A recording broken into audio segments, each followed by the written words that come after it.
a positive variance of 2.96 million in the month before in May. So this initial draft, obviously, it's a year end, so there's significant movement that still happens after year end, which is categorised by the year-end accruals for accounting purposes. So going through that process over the course of the next couple of weeks to come up with a final result overall and to go into the audit phase for the end of the year financials. So there is a couple of factors that have made the variance a negative of 4.01. So we'll go through those on a high-level summary basis coming through, and with the main contributors behind each category within the operating revenue and expenditure and capital expenditure side of things. On page 4, as you can see, the operating revenue is down by about $6 million compared to what we thought in the budget.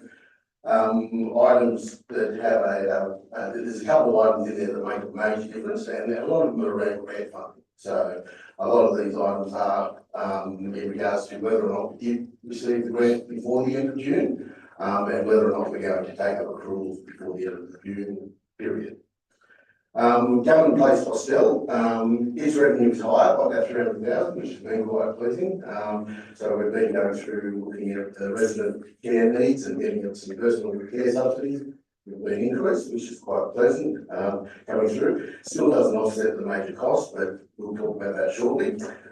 Youth services revenue is lower by about 148,000, just lower grant funding. Our facility up at the Barundai Youth Centre, it's actually been finished in July. So its costs were a bit lower than we anticipated by the end of the year. So obviously the grant funding is also lower because it's 100% grant funded.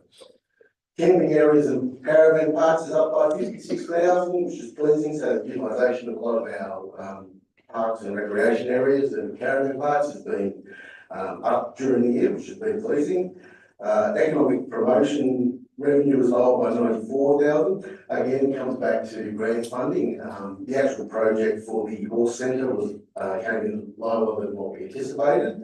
So obviously the grant funding that we received that is lower coming through. Private works revenue was lower by $50,000, just lower demand, and we had a bit of a reduced focus on our pushing a lot of private works. We do have some private works that will be built before year end on the basis of having a bit of work finished in that May period. Sale cards revenue was up by 60,000, so a bit of an increase with the cattle throughput, plus the trucks washed up a little bit for the year. Waste revenue is down by about 80,000. So overall, it's slightly lower than what our revised landfill collection fees were, but still well and truly above what the original budget was. General revenue was higher by 170,000. We received our financial assistance in grants in advance come the end of June, which is a little tiny bit higher than what we thought. So that's the reason for that going up, as well as a bit increase in our interest received. Town planning revenue is lower by $80,000. We've got a couple of year-end journals to go through for actual debtors that happen, and that relates to a lot of the VAB, so the voluntary planning agreements, VPA, sorry. The voluntary planning agreements for Energy Co, and also Dartbrook and Mac Energy. So that will push up above what the budgeted lower of 80,000 is. Sporting grounds is lower by 300k. Again, a number of fully funded projects haven't quite met right through until the fruition of what we thought they would at the end of June. Obviously, the grant fund is lower, but also the costs are lower coming through in capital expenditure. Through you, Mr. Chair. How confident are we about VPAs from Dartbrook? Yeah, through you, Mr. Chair, good question. As some of you will be aware, receivers have been called in on the Dartbrook line under administration. So the Mayor and I had a meeting with the Dartbrook operators last week, and then again this week we met with them in conjunction with the Mayor and the General Manager for Muswellbrook. So we've had 2 meetings with them in the space of about a week. At this stage, there is a process that they need to go through in order to pay a number of creditors.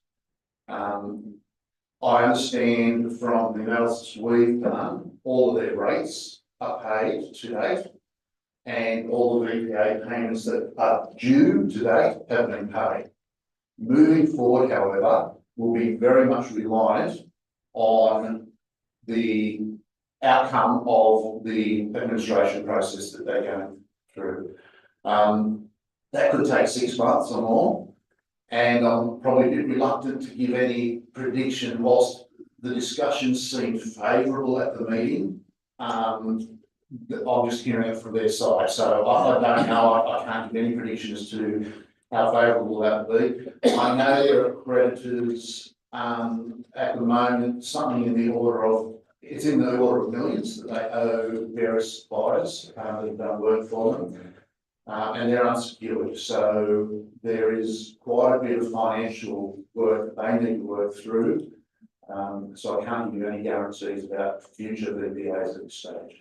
What I can say is the condition or their continued operation is reliant on them having an approval and the VPA is linked to the approval. So if they don't pay the VPA, then effectively they're in breach of their approval. So there is some certainty that if they do continue to trade and operate, that the VPA will continue to come through to us. Thank you. And in regards to the rates, there's a charge over the land. Yeah.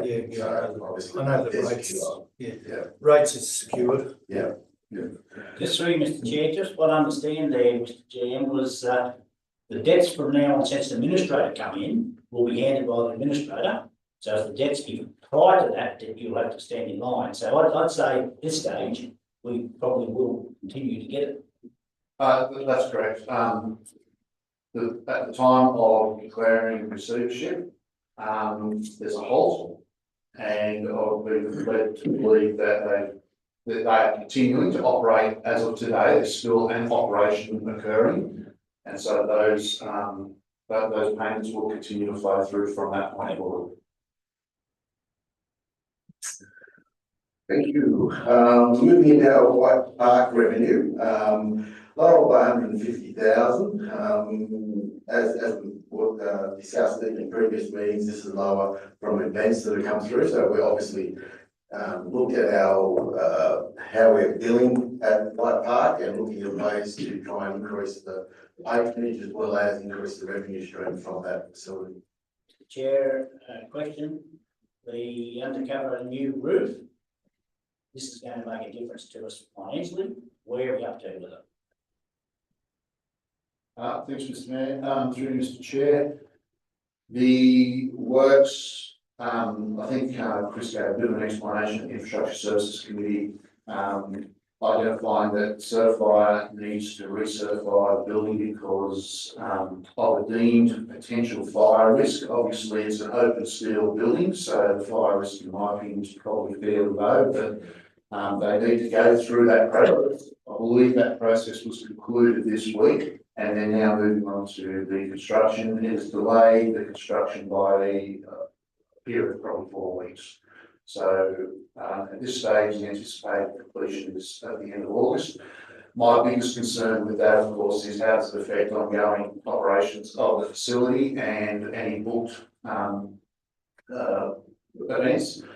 The next booked event is for, I think, late August, and our staff who take all bookings and manage the site have been working with them. We believe the event won't be affected by the fact that the roof hasn't been constructed or the fact that it's been mid-construction, so that the next immediate event won't be impacted. And I think by the next event after that, it should be complete. However, we'll continue to work with those operators. As I say, we've operated without a roof for now. It's really just the disruption of whether an event can continue to operate while construction work is being undertaken. Just through you, Mr Chair, again, I think it's important that we do all we can to, I mean, I know all that phone calls about people that are booked it with the uncertainty, because you don't arrange an event over a short time, so, yeah, thanks to the staff and just keep moving forward.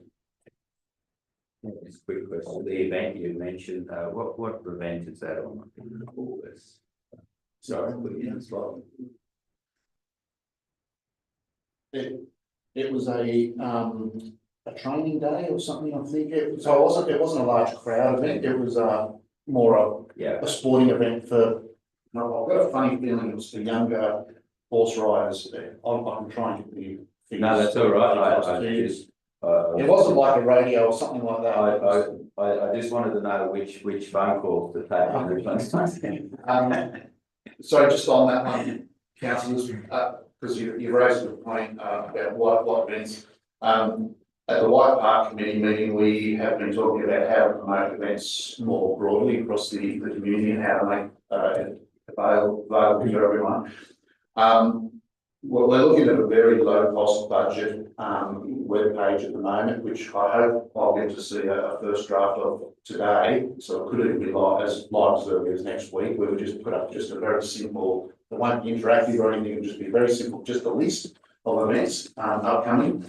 But of course, the more interesting thing is the future digital signage that we've got planned for the highway, which will actually promote events and have a lot more interactive type arrangements where it can be changed depending on the weather and, you know, the time of day and all the different things that we can do with digital signage nowadays. Yeah, no, that's a good, I'm glad to hear that, just the simple, social media post on what's going on is a big step forward, and hope to see that online. That's good. Thank you, Mr. Chair. Moving to aerodromes, lower by about 48k.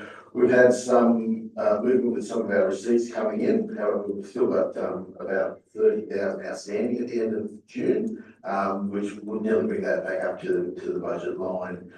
The RMS state roads is lower by about $800,000. Our final claim for the maintenance work that we do out there, as well as any small private actual requested works by transport, are still to be recognised in the end of the debtors. It will come in around about that 450 to 500,000 mark, but we are lowering our cost overall as well, so it's sort of like an offset coming through. Regional roads are lower by the $4 million. There's been a delay in the milestone payment of $4 million for Mainway 358. We were expecting that to happen before the end of June, and we've been in consultation with Transport in regards to pushing that milestone through to us as soon as we can, in order for us to continue with our cash flow to our contractors for that work out on Wilson Creek Road. Shields. And moving into local roads revenue, it's lower by about 225,000. Again, a grant funded item, which is the Barrington Slipworks. Its costs have been lower than anticipated in the overall capital works area. So obviously the grant revenue is down slightly in regards to that because it's a fully funded project out there. A little bit offset of that with a little bit of an increase in the financial assistance grants, like the general fund. The roads get their little component as well, so we've had a little bit of up in that area. Transport auxiliaries lower by about $800,000. This is just the finalisation grants of the Scone CBD, which will be taken up to the end of the year. As is my life, I tend to ask infrastructure questions in finance meeting, I apologise, but I got asked a question during the week which I couldn't answer very well. Who owns what part of Main Road?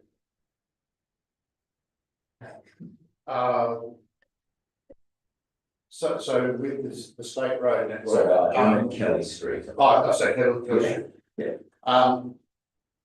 Jump if I get any of this wrong, Mr. Gold. The ownership is councils. However, we get funded for portions of maintenance. The funding is the travel lanes only. So outside the travel lanes, we end up picking up all the cost. Within the travel lanes, we get a certain dollar per kilometre funding. Okay. Yeah, so effectively what, with regards to when it revert to the local road, there was a portion of it that remained the regional road. So the regional road went from Gundy Road down Kelly Street and then around the corner down Liverpool Street, straight out to the west. So that will get funded for the maintenance on that area. All the rest is our local road. So we receive compensation and upgrades from Transport in regards to all the work that was done right through to the third stage for maintenance into the future. And also we're getting them to do a little bit more heavy patching work that's out further out Kelly Street beyond the railway. Yeah, the question I had posed to me resulted from the works that Transport did last week, just above the railway line, this side, where there's a drain under there and it collapses, and they do work there every 6 months to 3 years, where it's referred to as the speed hump. But the resident wanted to know, is that our speed hump now, or is that Transport's speed hump, and who's paying for all this? You're talking about the actual sewer thing that's sitting there right at the intersection. We own that effectively. So we'll have to look at that. And what happened there was it just needs to be raised up. So we'll probably look at that in the future to kind of correct that issue. Thank you. So moving forward, pretty well we've gone through all the revenue side of things. So as you can see, there's a couple of big chunky items there within the transport area that do relate to a lot of grant funding that's still either to be collected or recognised.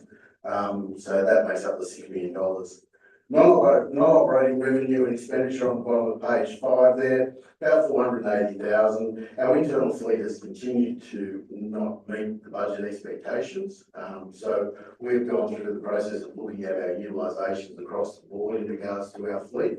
And we're just doing up a lot of final reports and then having meetings with the departments for those areas and asking them the basic question: if it's not being utilised, should we have that bit of kit on hand? Now, a lot of the utilisation does have an effect through operators. So not being able to secure operators to run our heavy plant and equipment does have an effect overall coming through.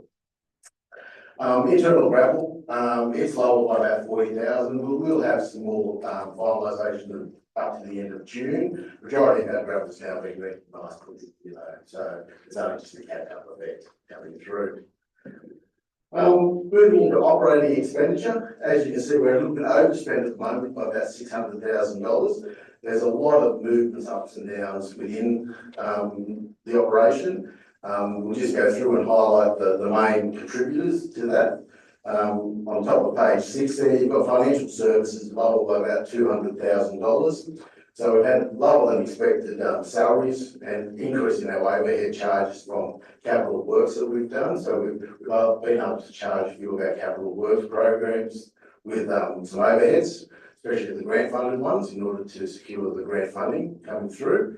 Information services is one that's had a massive saving in it, which is about $500,000. So we've had just reduction in use of operating leases as well as consultants, and we've had some staffing vacancies in that area. So it's been quite pleasing to have that reduction. Infrastructure support is higher by about 44K. Just had higher administration costs coming through. We continue to monitor those, so we need to keep mindful of all our admin costs coming through the mix and make sure we push it out into the field. Revenue services costs are lower by about $110,000. We've had very minimal debt collection costs that we've had to expend. So we kept a push in regards to that debt collection, but we haven't had to push the button too hard. We will be looking at our actual ratio of rates outstanding come the end of the financial year, seeing whether or not we've improved that coming through, because it did jump above what the recommended OLG rate was of 10%, up to about 11 to 12% last year. So we're hoping that that will now come back into line below that 10%. Community services admin costs are lower by about $65,000, just lower in staffing costs effectively with some long-term leave taken by some of the staff. Government Place Hostel, it's one that's higher by about 1.2. The cost of the facility is higher, just through use of agencies due to staff shortages. So that one's been discussed at great length overall, looking at trying to reduce costs where we can coming through, while still meeting compliance requirements. Social protection costs are lower by about 43,000, only minimal costs incurred on a grant funded health and wellbeing project during the year. It will continue into the current financial year, however, so we'll be continuing that program. Youth services costs down by about 96,000, so we've had lower costs in drop-in and EIPP area activities, just due to staff vacancies. So we continue to look at that and trying to fill at this point in time a suitable candidate for EIPP services in order to make sure the grant funding is spent. Just on that, Merrywater Youth Services, how many hours are we doing out there? Well, that's going to take that on notice and we'll come back to you. Yep. Mr. Chair. I know that it hasn't been opened too often, just due through lack of patronage by my kids out there. So it's one that has reduced significantly. Is it a patronage or a employee status? Because it's spent a lot of time being closed due to lack of employees who want to travel out there. Driving the horse or driving us. Yeah. We'll just take it on notice and we'll come back with an explanation behind it. Yeah, thank you. With the economic promotion, our costs are lower by 67,000. As mentioned earlier, with the grant funding, we've had lower costs in regards to the equine incentive business case, so that has brought that down below the budget. Sale yard costs are higher by 177,000, just the additional costs of operations and also the truck wash being higher. Initially in the budget, we anticipated the truck wash to be running at $1.76 instead of $2.76. We charged for the year. So there was additional cost in there that was above the budget to start off with. So we'll continue to monitor it this year and make sure that they fall within budget lines. Just through you, Mr. Chair, $177,000 higher. So on the other side, we made 60 or 70 more, but we lost 177. We've really got to look at that operation. What's going? This is a new facility. Apart from the truck washing water, we shouldn't be spending anything much on maintenance, whatever. Yeah. Yep, definitely, Councillor. Moving into our stormwater costs, lower than budget by 78,000. Just lower maintenance works undertaken today. We've had discussions around that and looking at ways that we can improve our stormwater drainage system and spend that maintenance money accordingly. Street cleaning costs lower by 43,000, just lower contractor cost by the end of the year, which has been quite pleasing. Whether or not we've got a great service out of it, that's an item for infrastructure. Through you, Mr. Chair. Tourism and promotion costs are lower than budget by 203. Has that lease been signed? Has Warbirds now left our stable? Yeah, through you, Mr. Chair. The lease has been signed by the other party, but it hasn't been signed by us yet because there's a couple of insurance matters just to be finalised before we finalise. However, in the spirit of cooperation, we were able to take residents and all those costs have been borne by the USU. So, for all intents and purposes, it is operating as a lease, but there is some legal matters that just need to be addressed before final signatures are applied to the lease documents. Thank you. Moving our waste management area there, $200,000 underspent at the moment, purely just in timing in regards to the final bills coming in for the end of the year. So just with our curbside collection, the invoicing mainly. Governance costs are lower by 130K, so we just had lower general management costs and admin costs, and overall a lower section 356 costs as well, so they've been a lot lower in that area. Health services cost a lot of 123,000, just reduced costs for customer service and the on-site sewer management inspections today. So we've had reductions in that area. We've had vacancies across the board in a lot of our roles within council. So as we see, there's a trend in regards to lower salaries coming through. Public convenience is one that goes the other way, which is higher than budget, just the increased cost of servicing our public conveniences across the Shire. So it's always one that continues to cost council a bit of money. Is there any hotspots on that? Is there any areas that cost us more than anywhere else with public conveniences? Through you, Mr. Chair, I'd have to take that on notice and find out whether there is any hotspot. We do have a lot of work orders that we can attach to a number of our conveniences. So we'll be able to tell you what towns are costing more. Obviously, Scarring probably costs a lot more.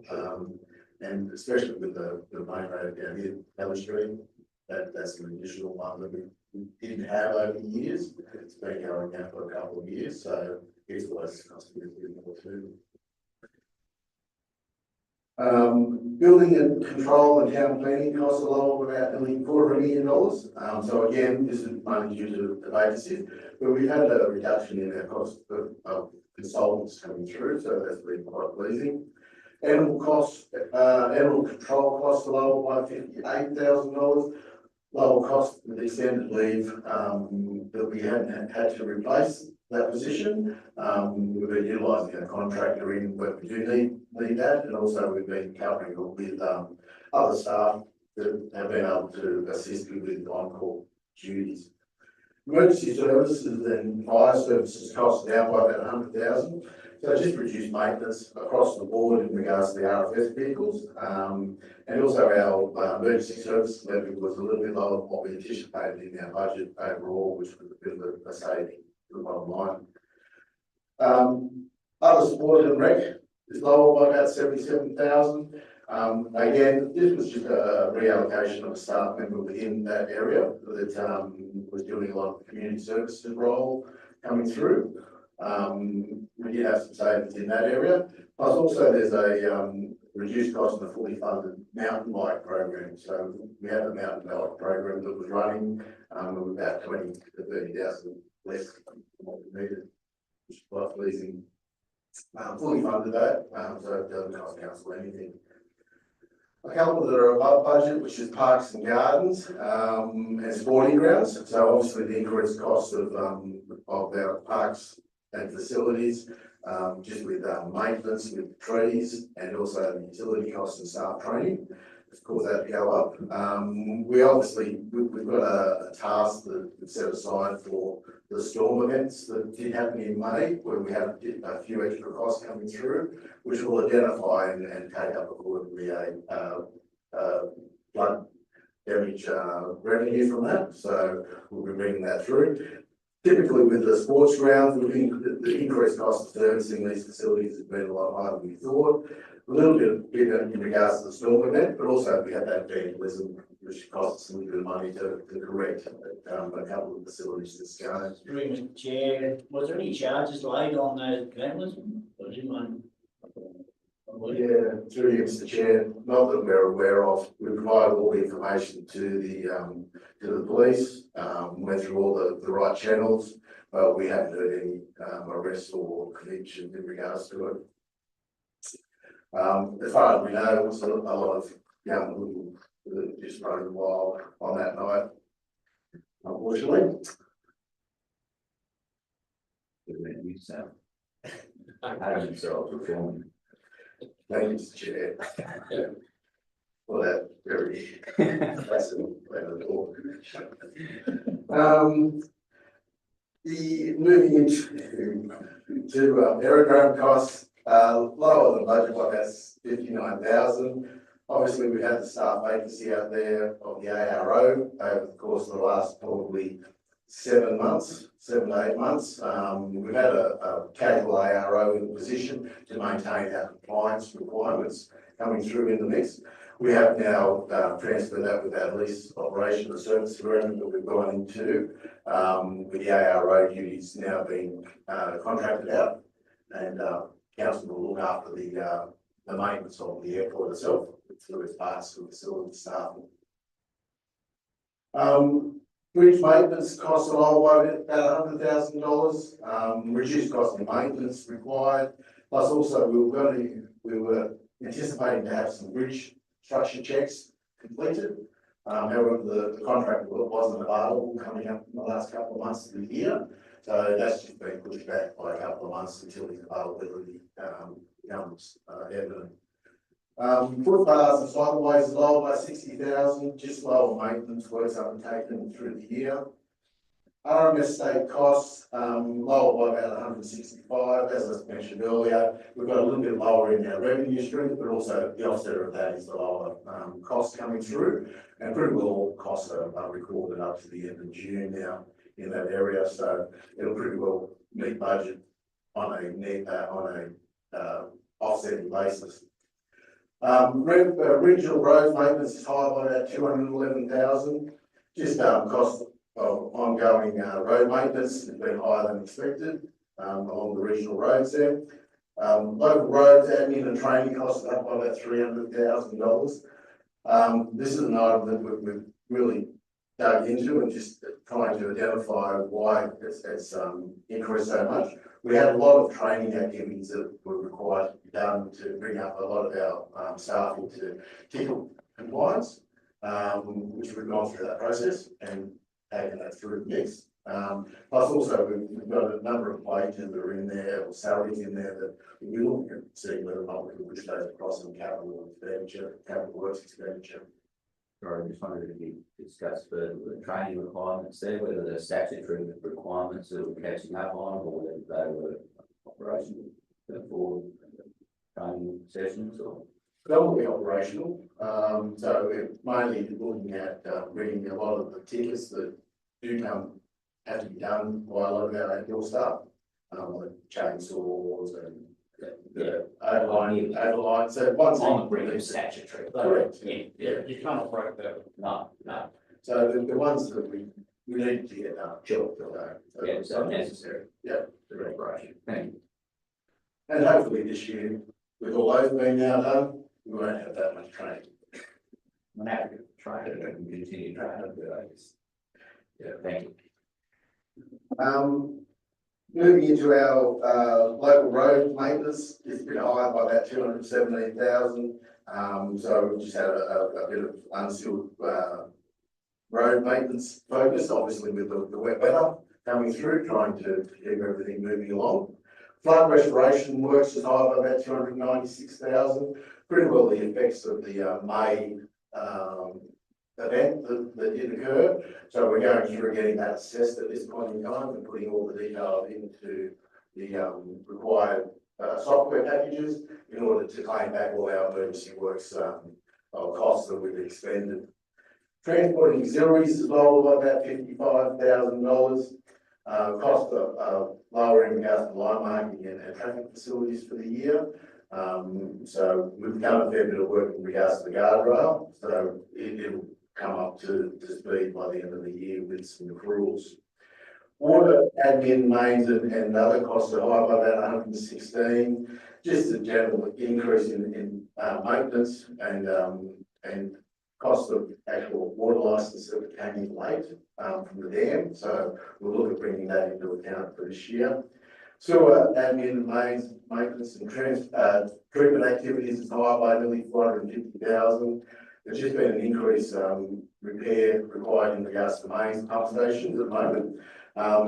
There's a lot of costs in there that could reflect renewal work. So we're going through that process at the moment and reallocating accordingly. Has there been any financial impacts to the council with the recent issues with water quality and the like? We've seen any financial constraints that are either looking for our consumption and or any maintenance that needs doing over and above? Through you, Mr. Chair, not a major lot. It's been pretty well events that have been outside our control that's created water quality issues. So pretty well the events that happened in May, and the water happened up on the tops there in that one weekend that swelled up the dam and effectively caused the actual boil water alert.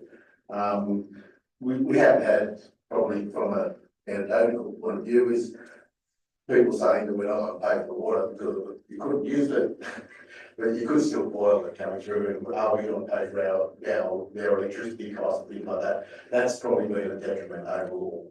Yeah. My discussion was probably more about actual physical damage to the system, and I'm happy to see that. So through Mr. Chair, from an operational expenditure cost, a lot of the staff are obviously retasked onto that job. That just meant that they were doing their allocation of work. So probably some other tasks weren't being done while they were diverted onto that. There was no additional costs as such. In regard to reduction in revenue, I haven't seen anything to indicate that people are using less water. Obviously, drinking water is a very, very small component of the overall water usage component. So I haven't seen any figures to indicate that it would be reduced in consumption. Thank you. Moving down now into our capital expenditure side of things. Obviously, there's lower spend there in regards to capital expenditure of about $3 million.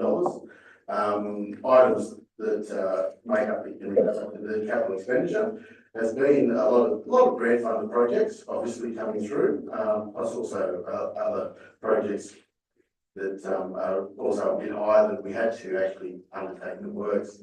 The first one there with Government Place, that obviously was a compliance regulation item which we had to replace our nurse call system, so we was higher than budget by the 107. The youth facilities lower by 157, obviously fully grant funded, so its opening is now expected late July, so it's coming up very shortly. So it's nearing completion. Our sale yards, $83,000 overspent at the moment. The emergency replacement of the PA system and finalisation of the lagoon clean out up there, based on an EPA requirement with a licence.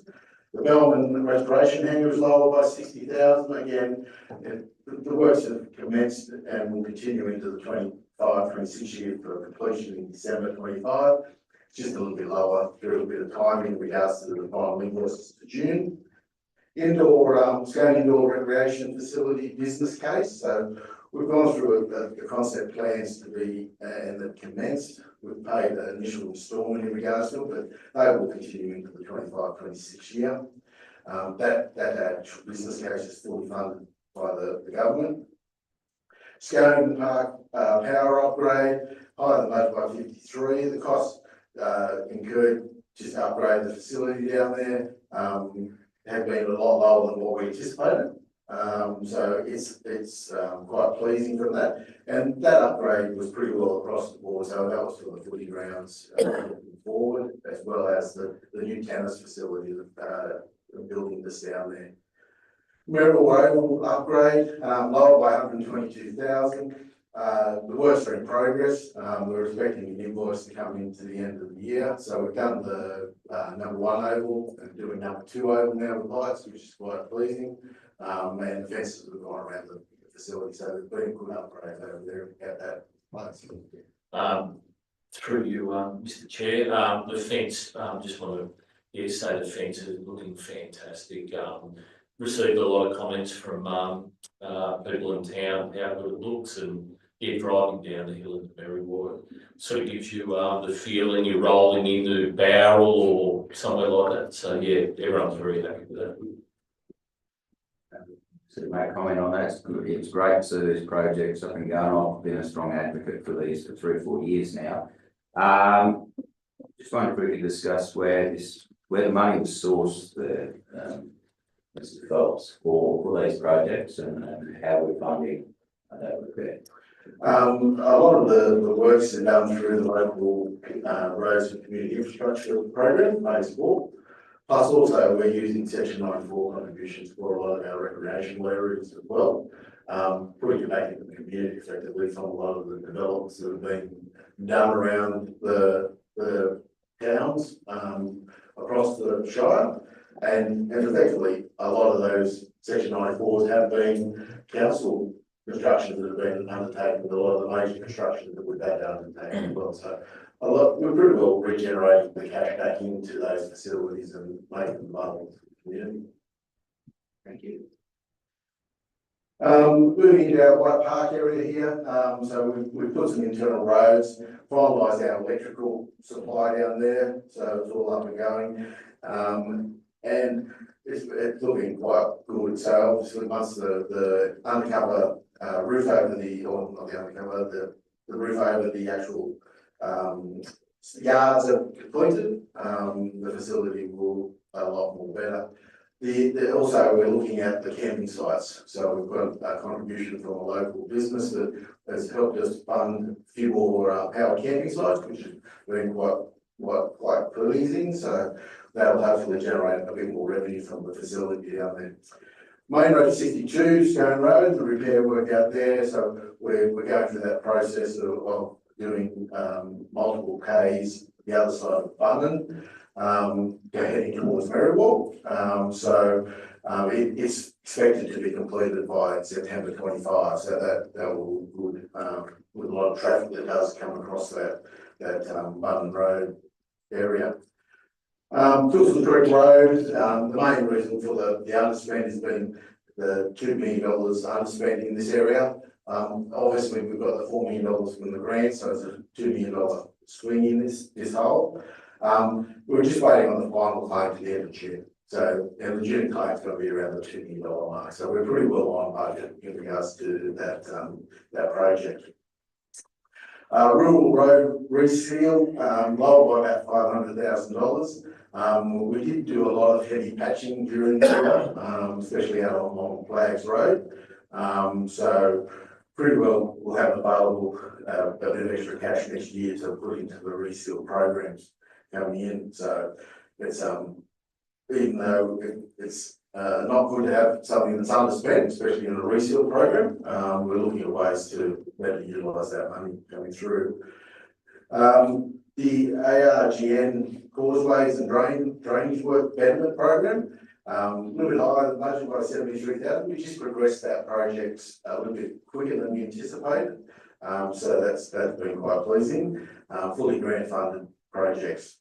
Car Springs causeways upgrades lower by 94,000. It cost a lot less than what we anticipated initially, from the flood works image in regards to that. Looking at ways to spend that flood money across approaches and so forth coming into the causeway. So we'll be looking at that going forward. Barrington Forest road slip, lower by 450,000, as I mentioned earlier, with the lower grant funding. Obviously, we've got lower project costs as well coming through. That project is nearing completion, and I expect that will probably be finished in the next month or so. Just an observation, are we getting better at scoping our jobs? Because when I first came to this place, we had cost overrun after cost overrun on infrastructure works. I'm seeing the opposite occur, which is really pleasing, because we're having to send a little bit of money back, or that's positive, to be either our pockets. We've got improved systems around this place. Through you, Mr. Chair, I'd say yes, generally. There's two things happening. Certainly been more focused on getting the scope right up front and the estimates up front. There's been less reliance on just grabbing any grant allocation of just trying to do the project with the money that comes through. We fight hard to get the right amount of money rather than just work with what's thrown at that. And to that point, on a number of projects, we haven't taken up the grant funding because we knew that the grant funding wasn't sufficient and we didn't have the ability to do a quality job, so we weren't going to take money and face the problem. And I guess the other thing is there is quite a lot of project oversight now, so that as projects, and all projects will have hiccups, as projects reach those hiccups, we make changes to the scope to ensure that we don't have the project cost overrun. So Barrington Forest Road is an example where, Moonhead Brook Road will start as the first example. As we identified that we're actually delivering more than what we expected, we changed the scope and deliver along the project. But on the same token, with Barrington Forest, we identified that some of the costs were prohibitive, and so we changed the scope. So we are continually, I guess, monitoring the projects more closely, as well as getting better pre-project estimates. So both things are happening hand in hand. It came out in the, I guess it's the section 430 report that the Office of Local Government did, that they recognise our project management practices are much better than they were. We've just had an audit undertaken on our adherence to the project management framework, which was introduced a couple of years ago. And it reflects the same commentary that section 430 report from the Office of Local Government was, that we've probably gone to a very strict framework. We probably need to allow a little bit more flexibility into it. So, you know, we've gone from one extreme to the other, and now it's time to pull back a little. But I do think our financial management of projects is much tighter than it certainly was when I came here 4.5 years ago. No, thank you. Moving into our CBD revitalisation works, a little bit higher than budget, that we revised during the year, by about 120,000. Pretty well finalisation of a lot of the heavy pedestrian area, and a lot of the line marking that you recently saw being completed at night in town here. So a lot of that line marking is now all complete, and obviously we received grant funding attached to that, so we'll be able to identify that as revenue on the other side. UV chlorination plants higher by about 100,000. We actually broke this one down and revised it down by 100,000 last in May, and they had some additional costs coming in. So, yeah, I mean, on budget overall, on the original budget, it's one of those anomalies. Water mains renewals lower by 88,000, just the costs have been lower than expected. Our sewers going to a rising main replacement. There was some urgent works required at a rising main, so we had to jump in and get that completed straight away. The sewer treatment plant renewals is lower by 124, which pretty well offsets the rising main, just lower works expected there. Sewer relining program is now complete, a little bit lower than we anticipated in the budget. And the sewer ponds treatment plant, at treatment plant, sludge removal was a lot lower, and also the wall completion was a lot lower as well. So it's about 300,000 lower than we anticipated in the overall budget. So overall, with these the end of June results, we don't do any votes coming through, so effectively there's no votes to be recorded. So at the moment, we're sitting on that same budget number.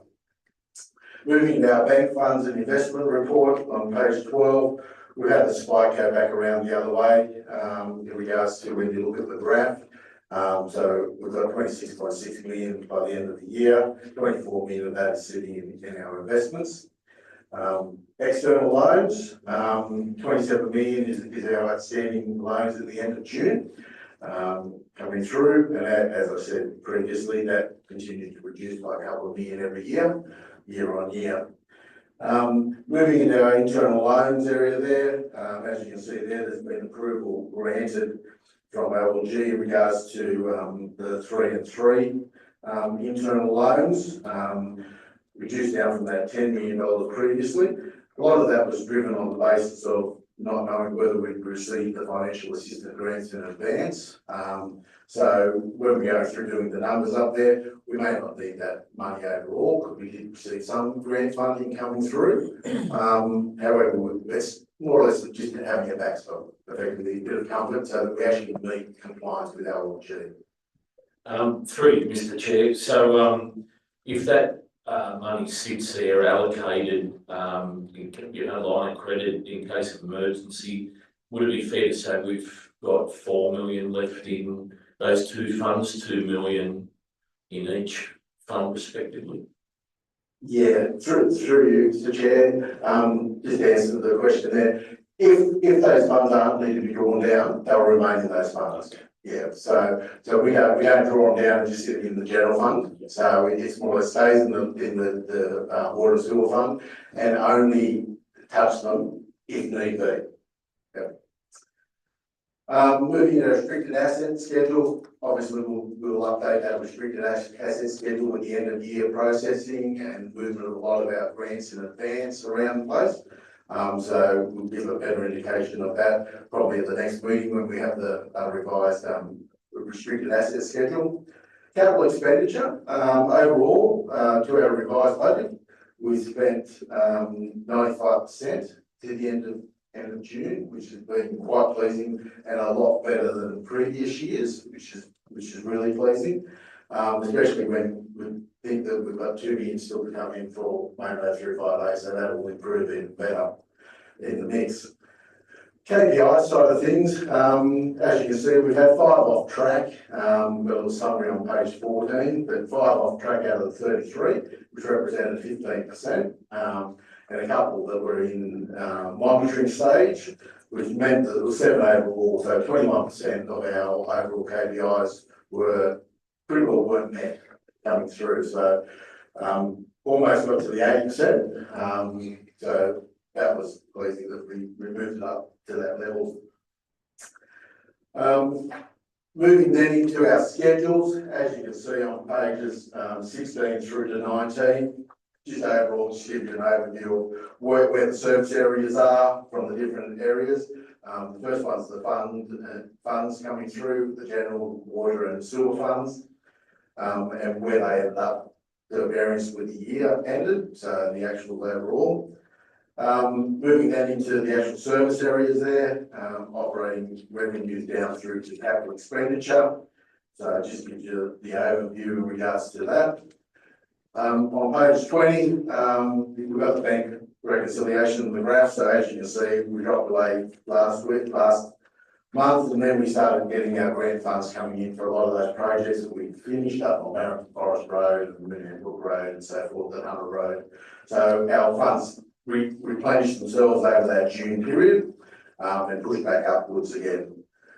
Overall, as you can see, our investments, we've still got a couple in there still above the 5, which is quite pleasing, but now we're down around those 4s, the low 4s, 4.5s, the 4.2s, down nearly 4%. So haven't gone below 4% as yet, but we don't know what the rate's going to be happening with RBA. Moving into our loans, just a schedule on where our loans sit overall, as you can see there, the principal owing is the $27 million, and that's reducing over time.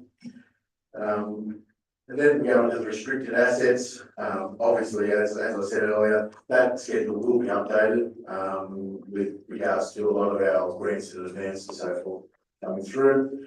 And then you've got a summary overall of our capital expenditure, so it's all in one report where you can see where all the projects were sitting and how they went during the year. So that goes through until page 39.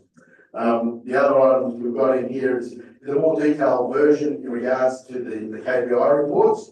So as you can see, it indicates whether the items are green, with the graphs and so forth.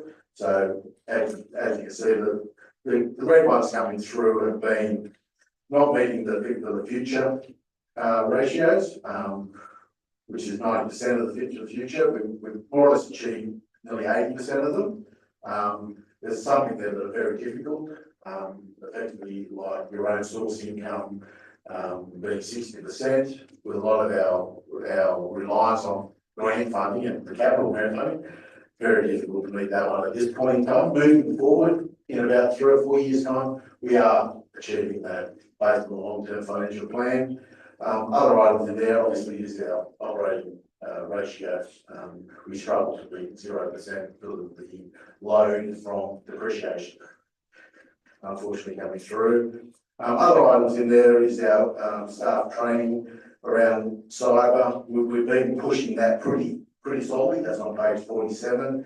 We're around the 82% mark. We're trying to push the 95. We have got a number of programs in place that are pushing a lot of the cyber training side of things with phishing exercises. Our inspection programs have been a little bit lower than we anticipated, so getting out and doing a fair bit of our inspections. So we'll be monitoring that going forward into the new financial year. And then the other ones there is pretty well working through in the water and sewer area, a little bit lower than we anticipated in a couple of those areas as well, with depreciation and capital works completed. So yeah, so a couple of the minor ones is the potable water, based on the fact that we had that poor water alert. So we got an amber hit there, and customer complaints within 14 days, we were at that 98%, which is like an amber item, 100%. The last item there is the actual letter from the local government providing the approval for that, the additional 3 internal loan coming through. Thank you, Mr. Chair. Thank you, Mr. Phelps. Councillors, we ready to take the notation of all 7 of these reports? Moved. As moved, councillor Collison, second, and councillor Shields. All those in favour? The ayes have it. Councillor Collison, councillor Shields, councillor Stokes, councillor Williamson. We'll move along to an operational report. I'll quickly skim through this one here. Fine. How would you like to cover it, Mr. Chair? You get the highlighted version of it. You go through each individual item. I'm happy for a highlighted version, but I'll ask my fellow councillors. Yeah, that's, Yes. yeah. Happy with that? Highlighted versions. Pretty well, overall, when you look at it, we have admin costs and corporate overhead, the corporate side of things has been well underspent. So we've had effectively a good saving overall of about $1 million in regards to our admin area, which has been pleasing, but it also means that we've had staff vacancies, and we had the biggest part of that was our 500,000 from infrastructure, information services from technology, which is quite pleasing from the point of view of not being requiring consultants to come in to help and do that. So our staff have been really good and proactive in regards to that, especially now that we're moving more and more to the cloud as well. And we've got a lot of long-term employees in that space as well, don't we? 100%, Yeah, which is suggested. Yeah. So, and we continue to look at our licensing time software as well. So licensing is always a big thing that we do try and save money in. However, there is going to be a time when those licensing costs will increase over time. So, so that's one area that we've had some good savings in coming through. Obviously, Government Place has been one of the ones that's been dragging on us a little bit. So it's probably about 100,000 in the end that we lost in regards to that area. The utilisation of our plant has been another item that's been a concern. So that's pretty well an item that is about 400,000 lower than we anticipated in our budget. So that's another item of concern. When you look at our revenue side of things, transport, as you can see, from the 6 million, 5.8 was transport.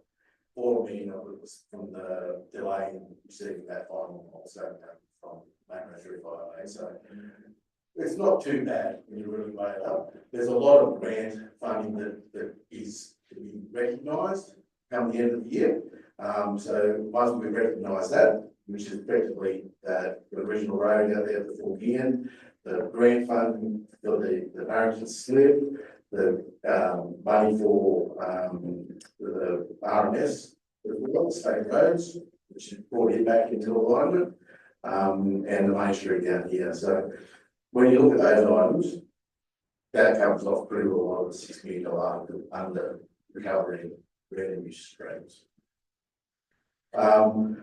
Overall, Councillor Shields. Yeah, through you, Mr. Chair. This issue of underutilisation of plant, now, some of that's being driven by we don't have the operators. So how's that affecting our ability to do various jobs? Are we just finding that there are tasks we are not getting done? Do we have to use contractors? Reliance on local contractors. So it's been really good for local contractors. However, you always pay them at a premium. So compared to what our staffing can do, compared to the contractors, there's a bit of a little premium attached to that, but it's good for that side of things. I've probably got a little follow-up question. Councillor Shields, have you got? No. Over there.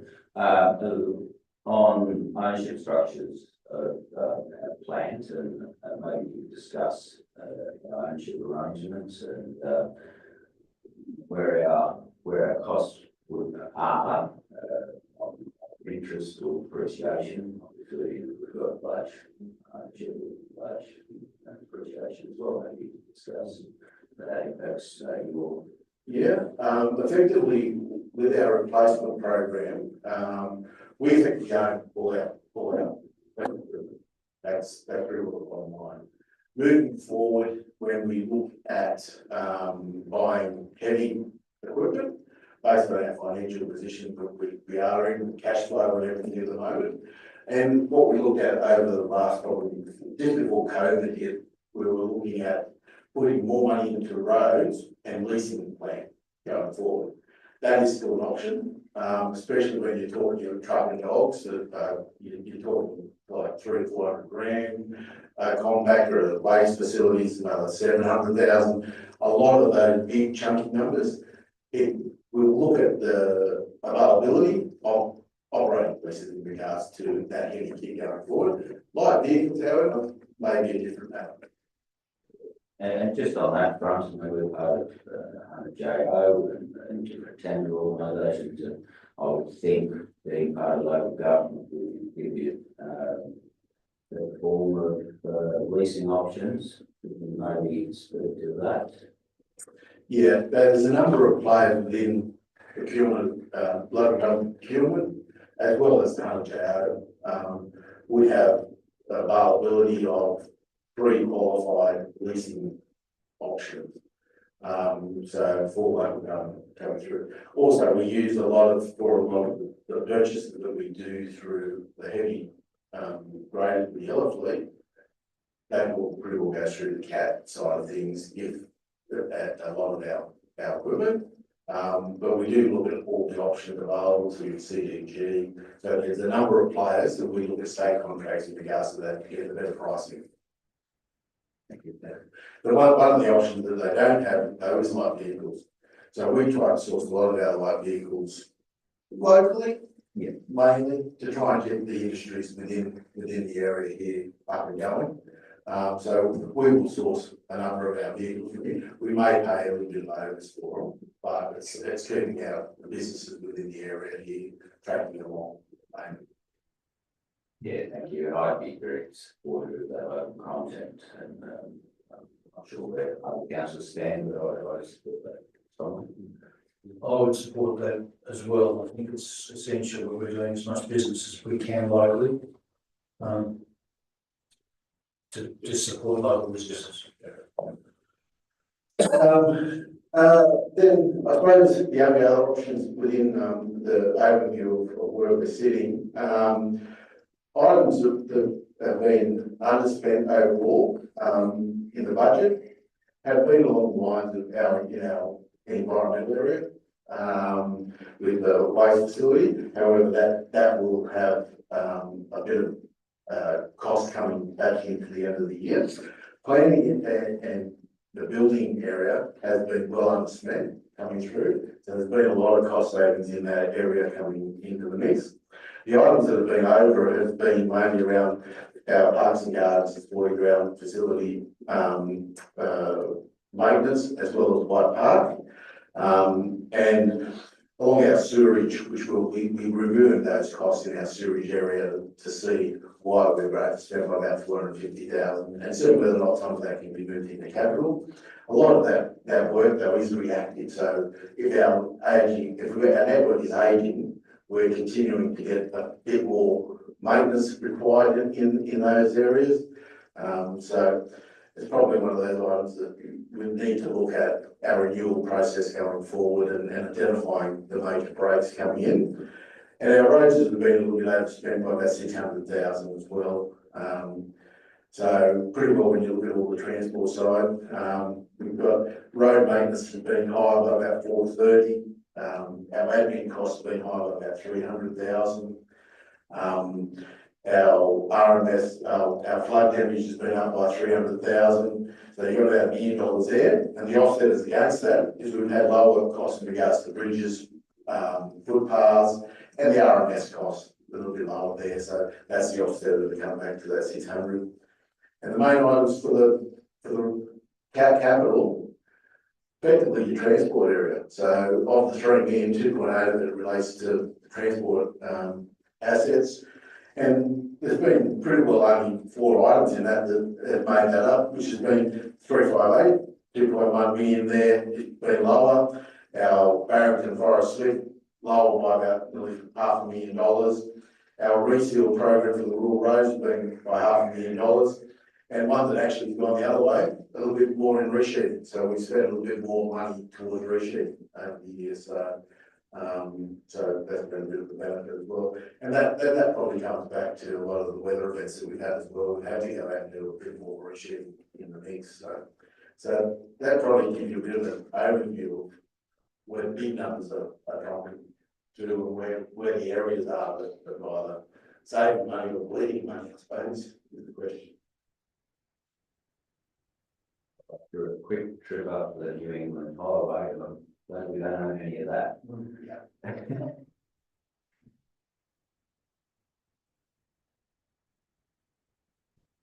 Councillors, have you got any questions or comments before taking this to vote?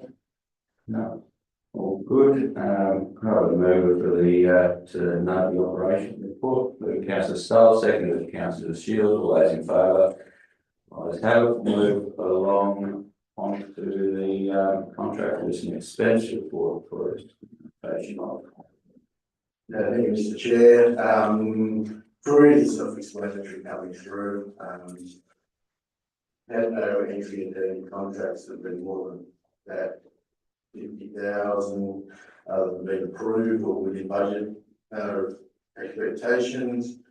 Probably the main item that is on page 134, our increased costs in property and lease matters from a legal perspective. Obviously, we've had a lot of land transactions happening during the year, being leases at Aberdeen, with that best facility, Hunter Warbirds, a few property sales and the like. So we've got a fair bit of legal costs in regards to a lot of that happening.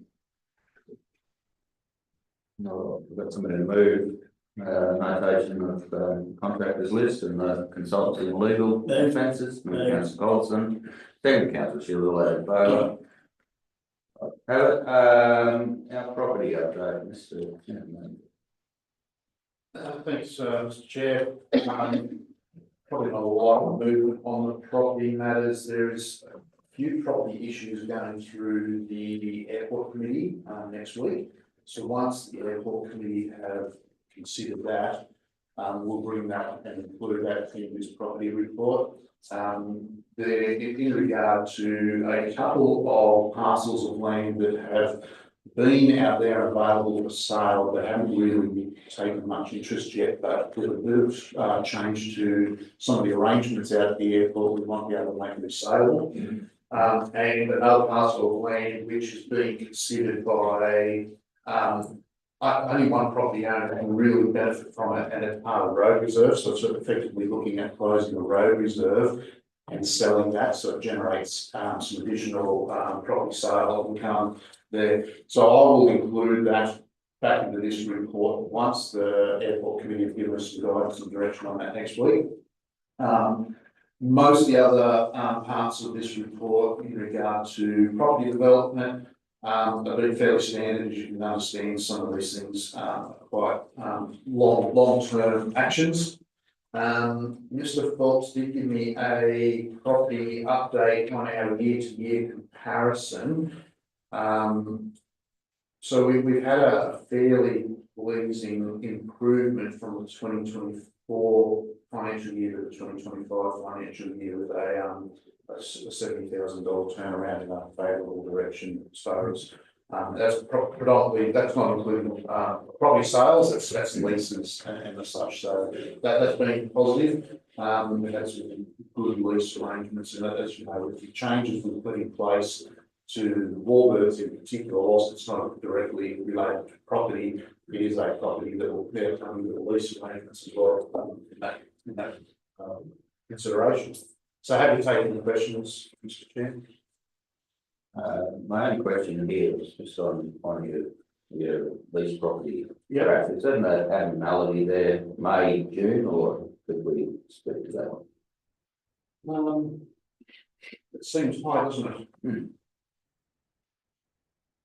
I'll investigate that one, because it doesn't seem right that they've jumped so high and then dropped back again for July, so I'll investigate that one. Thank you.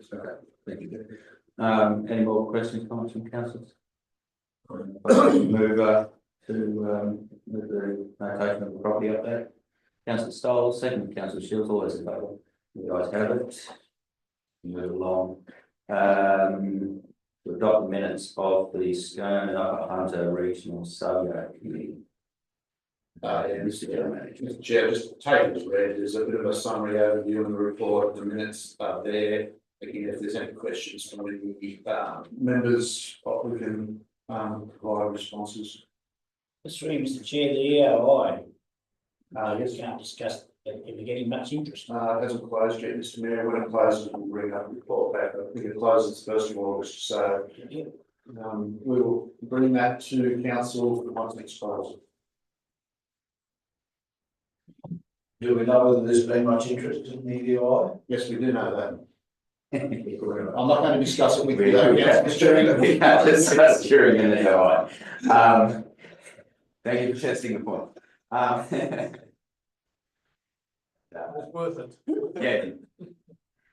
I did have a question. I think I asked this around Depop, but I don't remember.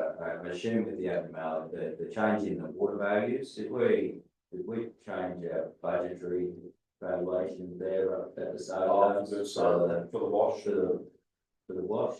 I believe so. Yeah. So we'll find out in 4 months' time. Especially when, once we look at the change in the water tanks up there as well, that's another factor that did have an effect on water usage. So if we work out what the flow of the tank coming through, we may say something that's probably. Having said that, I know it's come up a number of times, Mr. Chair, about those water tanks, and it's hard to believe those water tanks do deplete so quickly, but I personally went up there a month ago. I turned the town water supply off so that there was no chance of being topped up by town water. And they were depleted in 10 days. So they do get drawn down very quickly if you don't have rainfall topping them up. They do rely on the town water system. So Well, I would, as somebody who had water trucks up there, your water usage would be in the lines of, estimate 30,000-40,000 litres an hour, I presume. He goes up there, so that's all down relatively quickly, and if you take 2 hours or more to watch it be double, there goes 100 grand water. 1,000 litres of water, that's what are those tanks over there? 200. I don't want to say a figure because I'm sure I'll get it wrong. Sorry. I'll have to put my foot in it, but let's say they're 150 to there's only half a tank that one bit old. Yeah, that's right. So you only need a couple of surveys with a couple of big trucks coming through. All right, sorry for my anyway. Councillors, any more questions, comments? All right, if I can get somebody to move the adoption of minutes. So move to Councillor Shields, seconded. Councillor Stoll, all those in favour? Aye. You guys have it. You can move across to White Park management. Similar to this one, Mr. Chair, we've already discussed some of the construction issues with the new roof already this morning, but we've provided The minutes, there is a recommendation there, we've sat down with all the users, reviewed the master plan in particular. There's a request there for Scone Show Jumping Club to extend the existing shed on the western side of White Park. I think there was maybe one party opposed to that, but it was recommended overall from the committee this committee for approval. Happy to take any further questions on the governance that are on the minutes. As noted there on two, the Scone Jump Club, they are proposing to put forward all associated costs there on our infrastructure, so it's not an account cost council residents anything. Back to the structure that's there around the home club shed. Yep. Got any more questions or comments from councillors? We've got a move up. Moved councillor Colson, seconded councillor Stiles, all those in favour? The ayes have it. Airport Management Committee. Mr. Chair, the last committee only had two committee members in attendance, so these are more regular proceedings rather than a sort of full-blown minutes. There is a meeting of the airport committee next week, so these will also go to the airport committee for ratification and adoption, so that we provide them there for your information. Thank you, and that's disappointing that we couldn't find a quorum out there.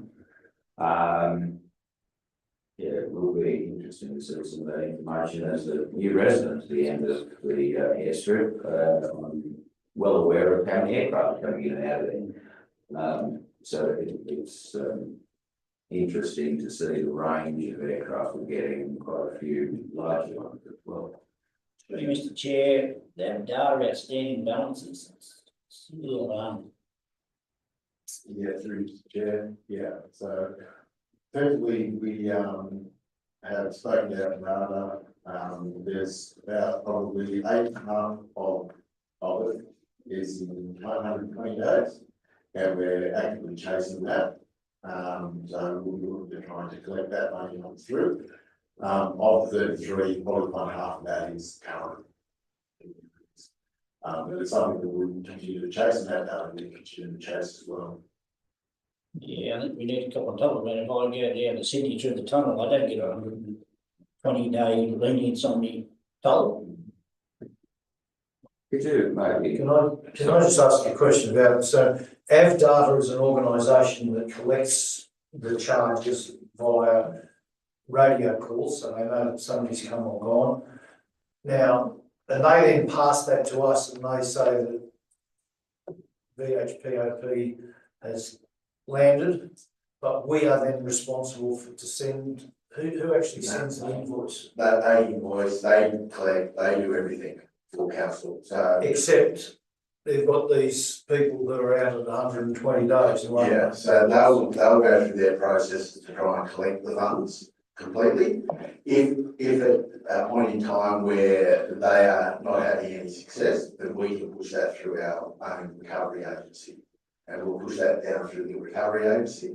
A lot of those aren't economical though. You might have a bloke that comes in and has got $40 worth of landing fees, and they chase them religiously. All we can do is just black ban from the airfield. So how do you black ban an aircraft in an airfield? Very difficult. But that's the nature of the beast, unfortunately. When you have an airport that comes through, unfortunately, we don't have it's like a toll system, and then the government chasing you and then charging you through the state revenue. Does this in any way display delinquency due to our higher costs? Is that a trend forward, or is that what do you think in your opinion?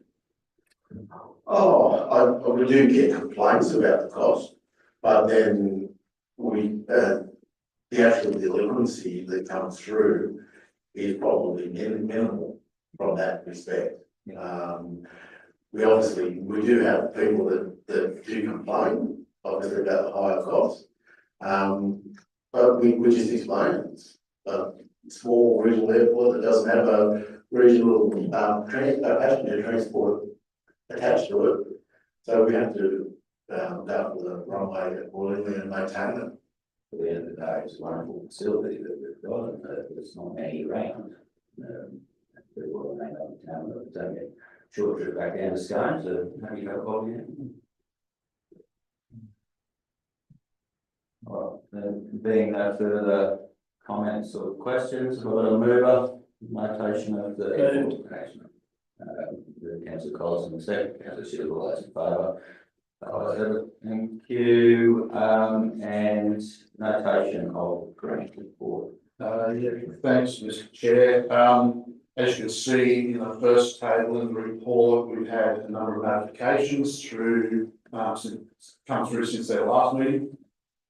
Only two of those have been successful, both fairly small amounts, 25,000 for the local heritage advisor and local heritage funding program, and 20,000 for the Murrurundi Festival Art in the Landscape. That's probably a good one. We had, I know Councillor Gill was chasing, in particular for more events. As we've told this council previously, additional events really need to be funded through these grant programs. So success in regard to that is good news. But there has been a number of unsuccessful grant applications as well in the period.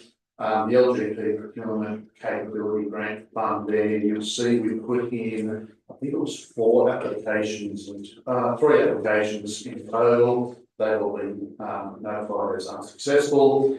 And the disaster ready fund, we made 4 applications there, and unfortunately none of those were successful. I had reasonably strong feelings that we may have got one of the disaster ready funds. It's disappointing that we haven't got any of them. So we'll continue to push some of those projects through other funding streams if they align. In the next table, you can see that we've made a number of applications, and these are the ones that are in the system, but not yet known in regard to outcomes. And then there's a couple of still awaiting outcomes that have been lodged previously and still sitting in the systems. Well, the various grant bodies waiting for decisions to come through. I'm happy to take questions on any of these if there's any individual questions. And then looking forward to the last table, which is the open funding opportunities, there's still quite a number of grants open, and we'll be making applications for some of those as we come through. Probably each one there is we've got the COG grants one, and there's some road stream regional precincts partnership program, which is a very good one, which is up to $5 million, a strong one. So we will be making an application for that. I think we're going to look at the Campbell's Corner for that one. Good. Through Mr. Chair. Has there been any thought of maybe putting in under the club grant category for the squash courts at Merriwell? Yes, so I think we only went through this the other day, and somebody mentioned the squash courts again.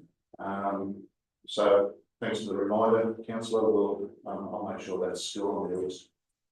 Thank you. I think, sorry, just with the club grants too, I think this is the case. If council makes an application, we have to make a co-contribution. If a local organisation makes an application, they can get 100% of the funding. So we always like to encourage the local groups to make the application. So good news story. I think you've seen a few recently. The tennis club here in Scone made a local application through a very similar program. I couldn't tell if it was exactly the same program, but because it was a local club and not council, they get the funding through, even though it's a council facility. So through Mr. Chair, can I suggest that goes back to the Merriwell CAC and put it through that they, Yeah, good. they keep put an application in. Close on the 21st. I think it's almost ready to close. Yeah. I think in the future, just keep it along. Absolutely. Through you, Mr. Chair, I just noticed that New South Wales Government Transport Heritage Grants Program. There's a subcommittee operating down in Aberdeen to look at a commemoration of the 1926 rail disaster. We've done a fair bit of work. And I did mention that that was available through, I think, to Matt. Can I just make sure that somebody is doing some work on that, because the Aberdeen CAC will meet after the 1st of August. So it'd be good to try and secure some funds for that next year. Yeah, have you spoken to our grants officer? I have not spoken to Okay, I'll raise it with Matt, Yeah, and they may need to come back to you for some of the detail. yeah, well, I'd be more than happy to provide that. Yeah.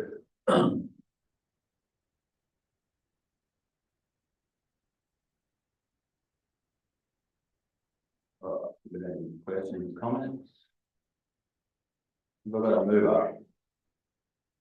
Move councillor Shield, second, councillor Stiles, all those in favour?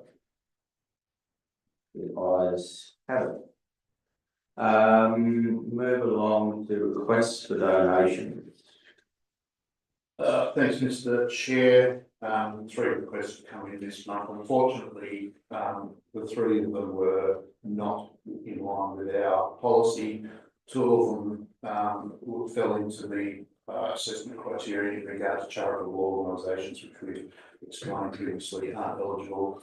And the other one fell into the category where it didn't actually promote anything within the Upper Hutt Shire, simply a request for the school rugby league team to attend an event in Coffs Harbour.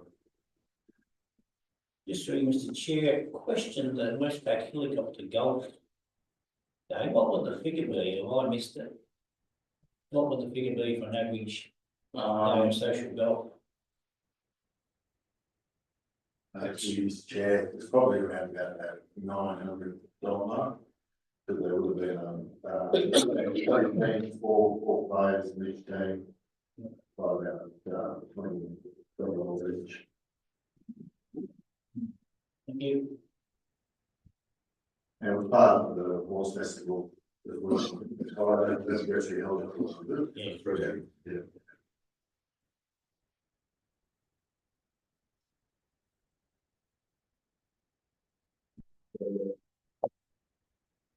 Councillors?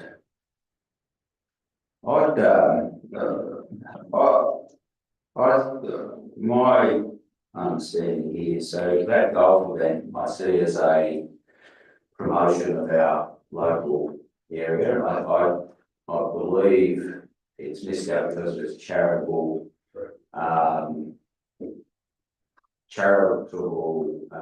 status. However, I believe it's probably more in line with an event that will bring people into town and utilise our facility. And I propose that we subsidise them to the tune of $400, which would be the top level. So if I could move that, if anybody would like to second that. I'll second that, Mr. Chair. Councillor Stiles.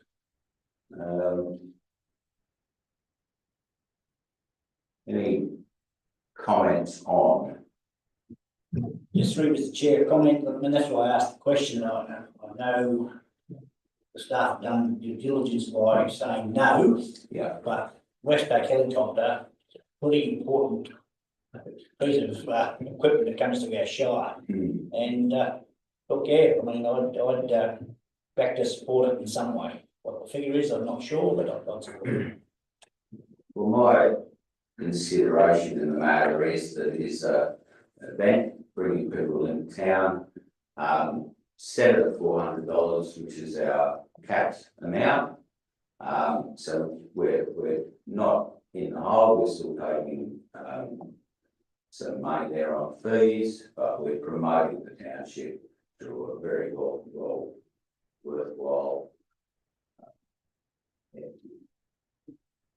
Mr. Chair, so the mechanism for that, the event's not till September, so it's not like it's an event that's already occurred and missed out. Yeah. The mechanism would be that this committee would recommend to council to make that donation, we could possibly reach out. I think we've probably sent them a letter already indicating that they're not eligible, but we can reach out to them saying that council's going to consider it at its council meeting at the end of this month. Yeah. Just to let them know that it's still a possibility, just in case they've made other arrangements. If we could move, make the recommendation, we forward on, the request that we donate $400 through section 356 to Westpac Day. Yep. All right, all those in favour? Ayes have it.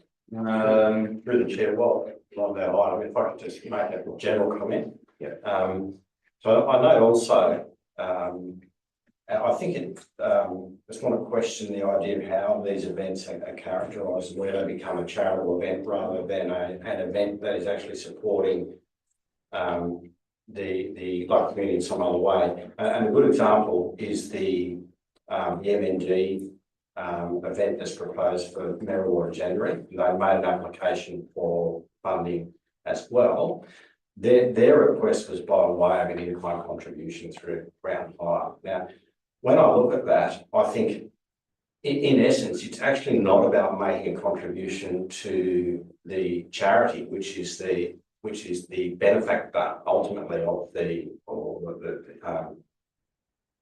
receives the benefit of the event. But in large part, it actually is a potentially significant contributor to the local community. So it's characterised as a charitable event because that's where the proceeds go. But I think in some instances, we need to look at this in the context of this is an event that's actually adding significant value to the local community.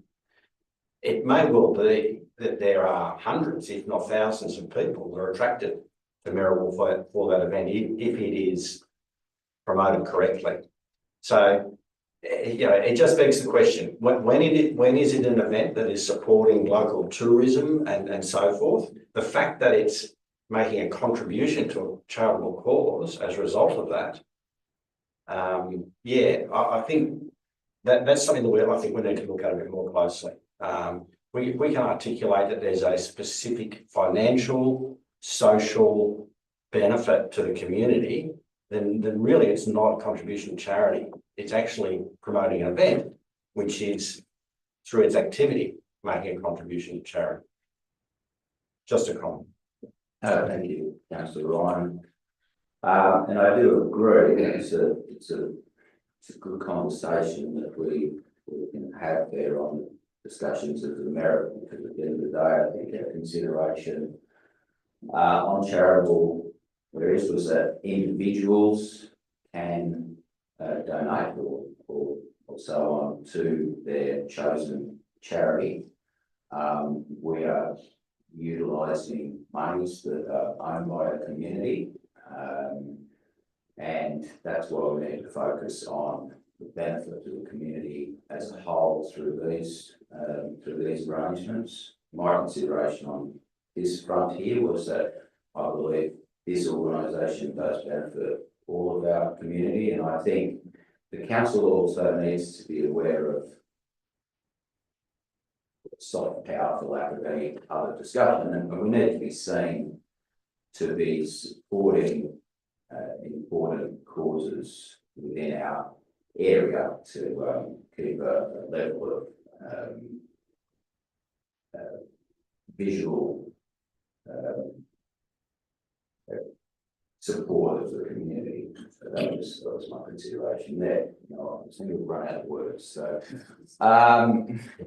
Through you, are there any? Chair, I'd just like to concur with much of what's been said there. I think maybe we need to look at the policy that sits behind this, and particularly in view of in-kind donations or in-kind commitment. It's not as if we are sending $400 to the Westpac Rescue Helicopter or $400 to M&D or $400 to wherever. I think maybe this policy just needs to be tweaked a bit so that we are actually thinking about, are we attracting people into our community which provides a community benefit? And even if it is a cash donation, are we just covering a cost that they would otherwise have?